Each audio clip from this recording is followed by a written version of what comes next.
Track 8 on the album is Playing in the Shadows, which is obviously the title track of the album. I wrote this song with a guy called Ian Archer, who's like singer-songwriter, guitarist. He's had a few albums out himself. I sat in the studio with him and he did the guitar. He played the guitar on this. And I wrote all the lyrics. They sort of, one of those songs that just sort of fell out of me. And he sort of helped me tweak the melodies, if you like.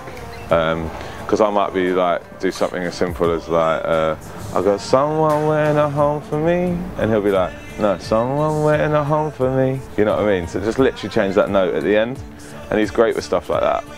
Song for me was about how when I'd be at DJ sets at 2 or 3 a.m. and there's all this attention from girls, you know, all these things offered to you, all these sort of demons, you know, in my life, and dealing with the temptation of it. And when I finished this song with Ian, it was just him, my vocals and his guitar. It didn't sound right on the album. I thought this can be a banger, this can be a massive live banger. But at the same time I also thought Playing in the Shadows, do you know what? It's such a sick song title.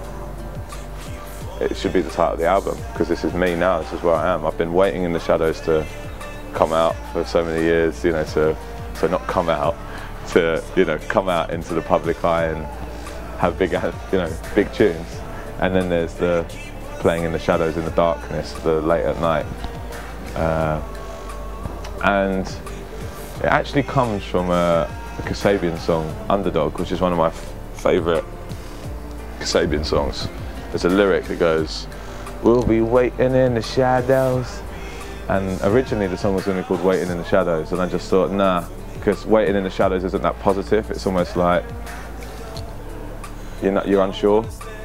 So Playing in the Shadows is much more positive and strong and direct.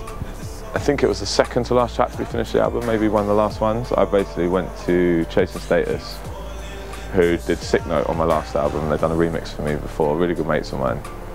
I suppose they're so good at what they do, they can pick and choose who they work with. So they're not just going to produce something as a favour, they're going to produce something because they like it. And they're very busy at the moment.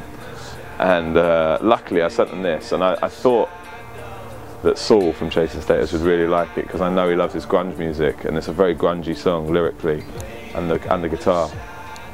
And they just, yeah, they did what they do best, you know. They got their signature sort of bass sound in there. And then we stuck that little tear out bit on the end, just as a little flavour. You know, I wanted it to go off well at live shows. They were umming and ahhing about it. I don't think they wanted to put that at the end because they thought it was too obvious. It was too kind of gimmicky. But then I thought, what's the point of having Chasing Status on the album unless you've got some kind of drum and bass, dubstep tear out at the end.